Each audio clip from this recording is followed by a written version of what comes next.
50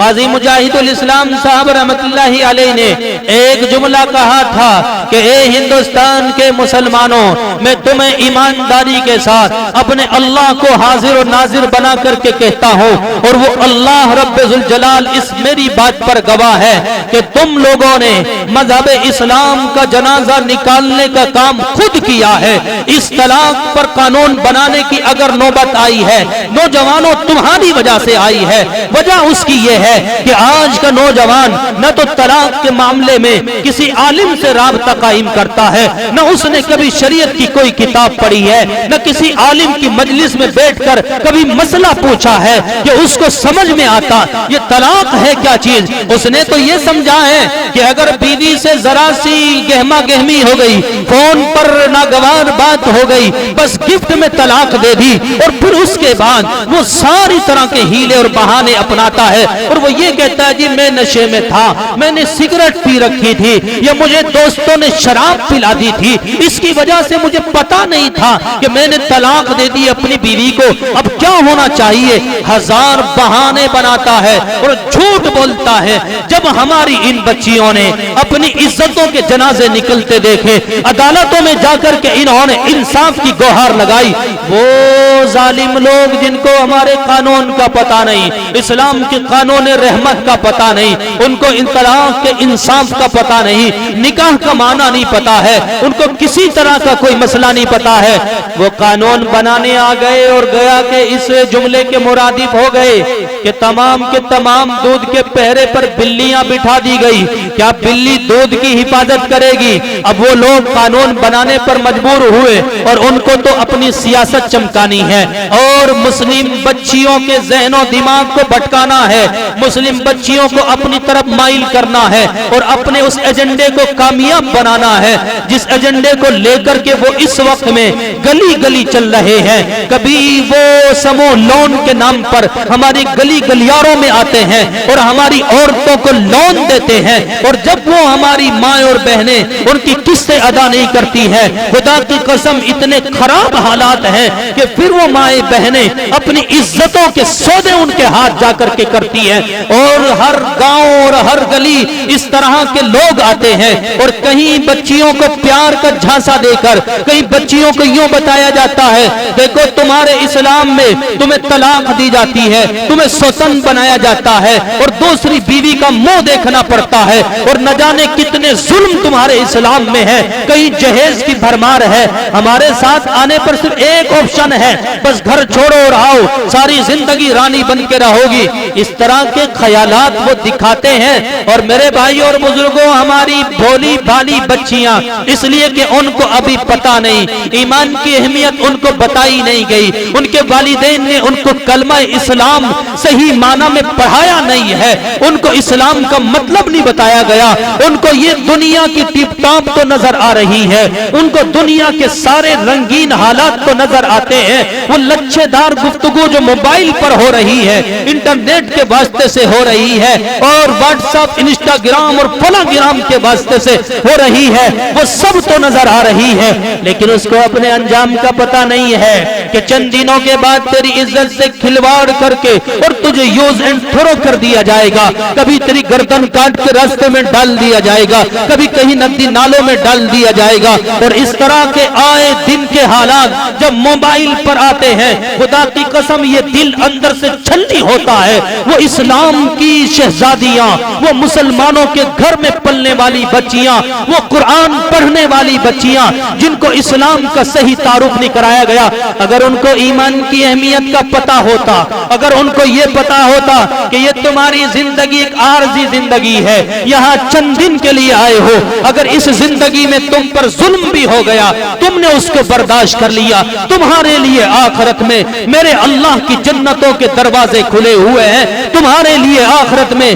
میرے اللہ کے فرشتے انعامات کی بارش کرنے کے لیے تیار بیٹھے ہیں، قبر میں تمہارے لیے اللہ رب ذوالجلال کی طرف سے جنت کی کھڑکیاں کھلنے کے لیے تیار ہیں، اور تمہارے لیے موت کے وقت سے ہی انعامات کا سلسلہ شروع ہونے والا ہے،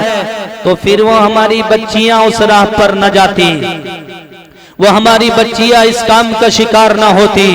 وہ ہماری بچیاں ایمان کا سودا نہ کرتی۔ میرے بھائیوں اور بزرگوں اور بالخصوص نوجوانوں، یہ طلاق کا جو معاملہ ہے میں اس پر بہت چاہتا ہوں اور ہر جگہ نہ چاہتے ہوئے بھی اس پر گفتگو کر دیتا ہوں۔ یہ طلاق اسلام کا ایک بہت خوبصورت پہلو ہے۔ شادی اسلام میں کانٹریکٹ ہے۔ جس مذہب میں یہ طلاق نہیں ہے وہ مذہب نامکمل ہے، لیکن اس طلاق کو سمجھنا پڑے گا یہ کس حالت میں رکھی گئی ہے۔ یہ فون پر ذرا سی ناگواری کے عالم میں آپ اپنی بیوی کو طلاق دیتے ہو، اس کے لیے طلاق نہیں رکھی گئی تھی۔ ہمارے ہندو مذہب کے اندر طلاق نہیں تھی اور آج تک بھی طلاق نہیں ہے، اگرچہ قانونی اعتبار سے وکیلوں کے ذریعے سے اور کورٹ کچہری کے راستے سے وہ اپنے درمیان میں تفریق کرا لیتے ہیں، لیکن ان کے یہاں طلاق نہیں ہے۔ اگر شوہر مرتا تھا اس کی بیوی کو معاشرے میں جانوروں کی طرح زندگی گزارنے پر مجبور کیا جاتا تھا، اور ایک قانون اب تک چلا آ رہا تھا۔ ساری ہندو دھرم کی مذہبی کتابوں میں یہ قانون لکھا ہوا ہے، جس کو وہ ستی ہونا کہتے ہیں، یعنی جس کے شوہر کا انتقال ہوا اس کے ساتھ اس کی بیوی کو بھی اس کی چتا میں رکھ کر آگ لگا دیا کرتے تھے، زندہ اس عورت کو جلاتے تھے۔ اس کو کہتے تھے اپنے شوہر کی، اپنے پتی کی راہ پر اس کی بیوی ستی ہو گئی، یعنی اس نے اپنے آپ کو بھی قربان کر دیا، اور وہ کرنے پر اس لیے مجبور ہوتی تھی۔ وہ معاشرے میں دیکھتی تھی کہ معاشرے میں اس کا کوئی وجود نہیں رہے گا، کوئی اس کو ٹکڑا دینے والا نہیں رہے گا، کوئی اس کی عزت کرنے والا نہیں رہے گا۔ لیکن میرے بھائیوں اور بزرگوں،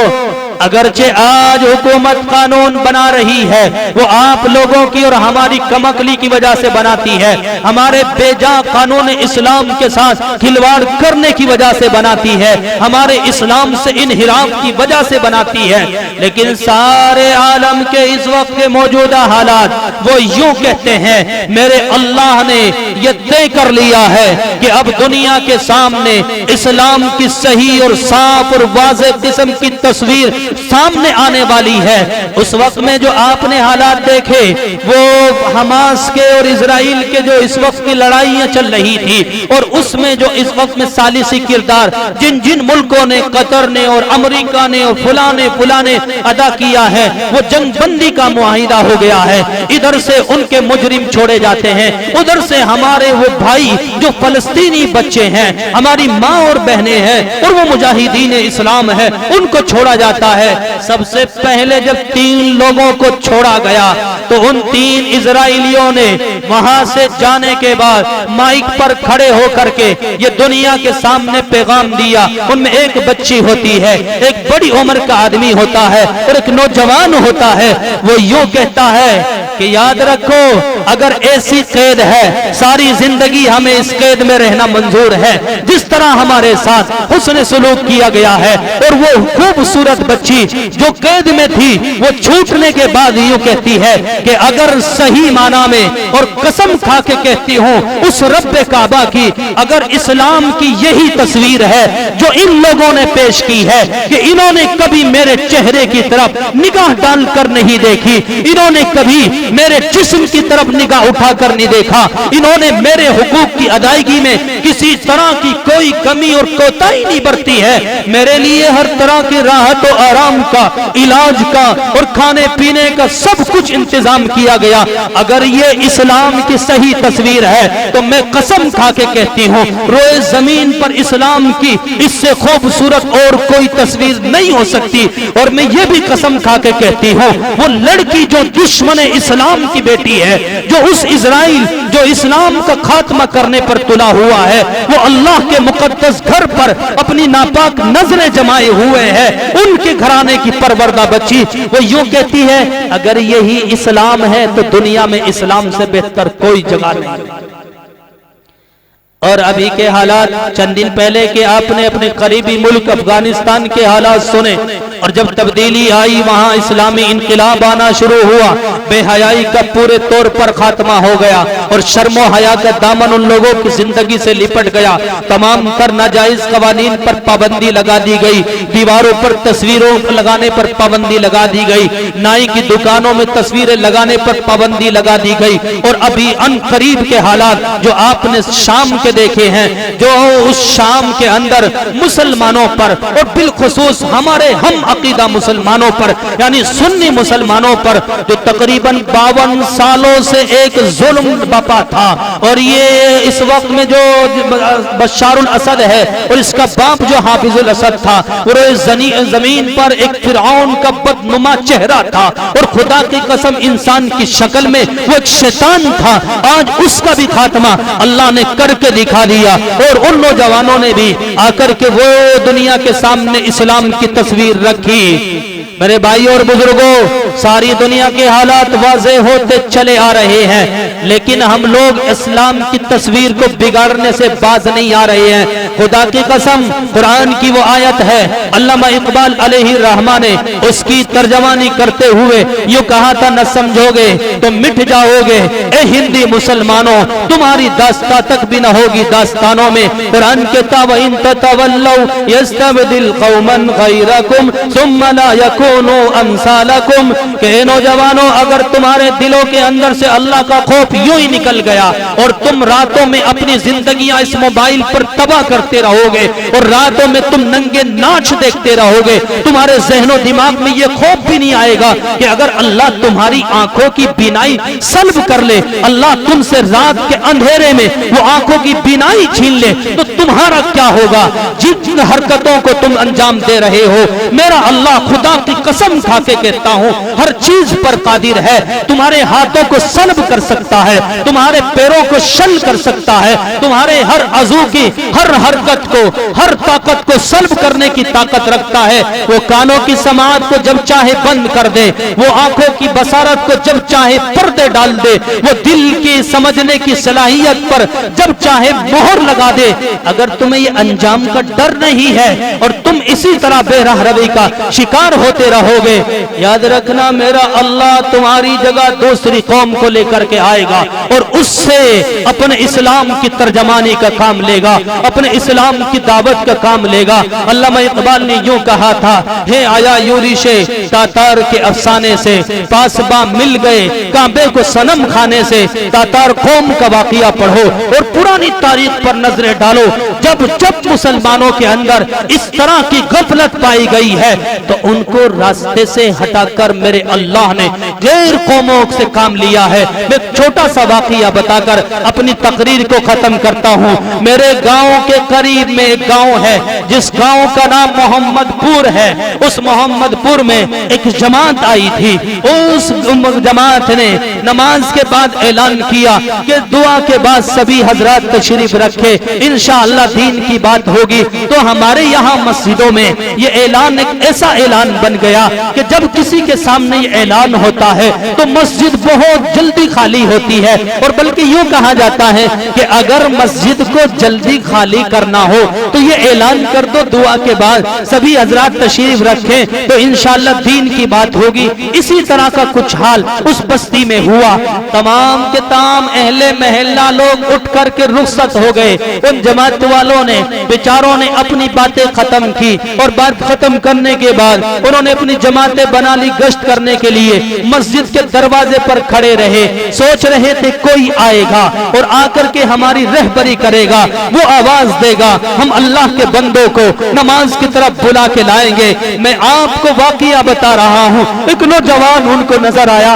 اس نوجوان سے انہوں نے کہا کہ بھائی تھوڑی دیر گشت کرا دو۔ وہ نوجوان یوں کہتا ہے مجھے گشت کا نہیں پتا کیا ہوتا ہے، مجھے تو میری زبان میں سمجھاؤ۔ انہوں نے کہا رہبری کر دو، بس گھر گھر آواز لگا دو یا ہمیں مکان بتاتے رہو یہ کس کس کا مکان ہے۔ وہ نوجوان ان کے ساتھ ہو لیا اور عصر کے بعد سے لے کر مغرب تک اس نوجوان نے گشت کرایا۔ جب وہ مسجد کے دروازے پر جماعت گشت کر کے واپس آتی ہے، اس نوجوان نے کہا کہ جی اگر آپ کا کام ہو گیا ہو تو میں چلوں۔ امیر صاحب نے کہا کہ میرے بھائی نماز میں تھوڑا سا ٹائم باقی ہے، اذان ہونے والی ہے، آپ نے اتنا دین کا کام کیا ہے، آپ نماز پڑھ کے چلے جانا۔ وہ نوجوان یوں کہتا ہے، سنو دھیان سے میرے بھائیوں، اور میں اسی آیت کو سمجھانے کی کوشش کر رہا ہوں کہ جی میں نماز اس لیے نہیں پڑھ سکتا میں مسلمان نہیں ہوں، نماز اس لیے نہیں پڑھ سکتا مسلمان نہیں ہوں، خدا کی قسم میرا اللہ جب چاہے غیروں سے کام لیتا ہے،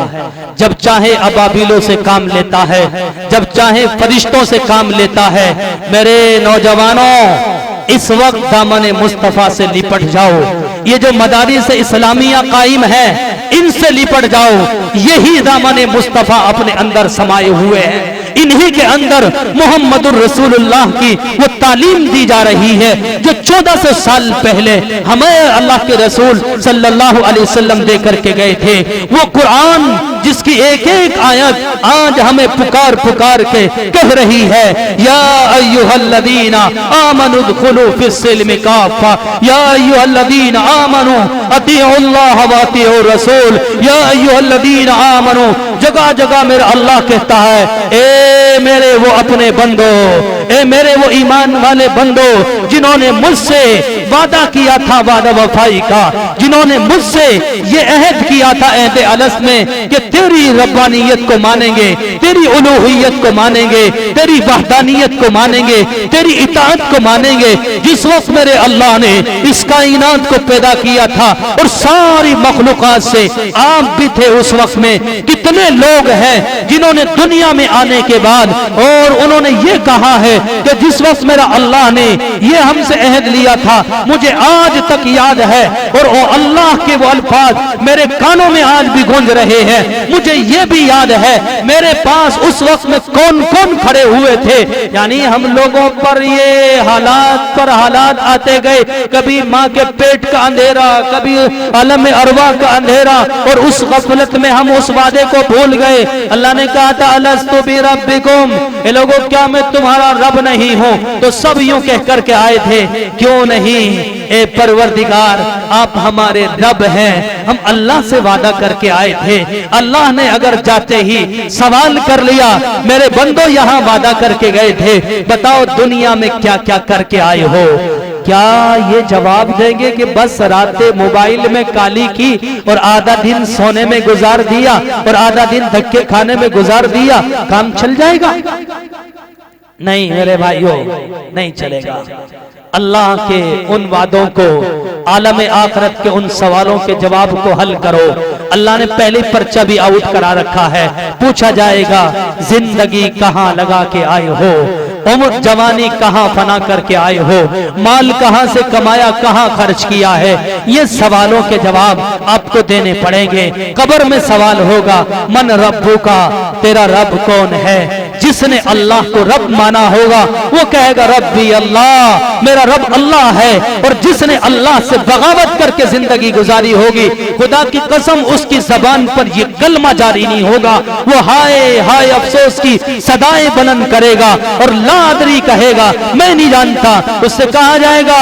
من نبیوں کا، یا اس شخص کے بارے میں تمہارا کیا خیال ہے جس کو محمد کہا جاتا تھا، جس نے اس دنیا کے اندر محمد کی غلامی کا دم بھرا ہوگا، رسول اللہ کی سنتوں پر عمل کیا ہوگا، رسول اللہ کی شریعت کو مانا ہوگا، وہ کہے گا میرے نبی ہیں، میرے نبی محمد ہیں۔ جب پوچھا جائے گا ماں دینوں کا، تیرا دین کیا ہے، تو جس نے دین اسلام کو مانا ہوگا، دین اسلام کے مطابق زندگی گزاری ہوگی، وہ کہے گا میرا دین اسلام ہے۔ ورنہ میرے بھائیوں زبان پر یہ کلمے نہیں آئیں گے، ہزار الفاظ آئیں گے۔ اس لیے میں یہیں پر اپنی گفتگو کو ختم کرتا ہوں، بس میرا ایک یہی پیغام ہے، نوجوانوں تمہارے خلاف بہت سازشیں ہیں، ڈرنے کی ضرورت نہیں، بس دامن مصطفیٰ سے لپٹنے کی ضرورت ہے، اپنے اللہ کے کلام سے جڑنے کی ضرورت ہے، دین اسلام کی تصویر اپنی زندگی میں بسا کر دنیا کو آئینہ دکھانے کی ضرورت ہے، اور بس سب کچھ تمہارا مسئلہ حل ہو جائے گا۔ اللہ عمل کی توفیق عطا فرمائے۔ وآخر دعوانا ان الحمدللہ رب العالمین۔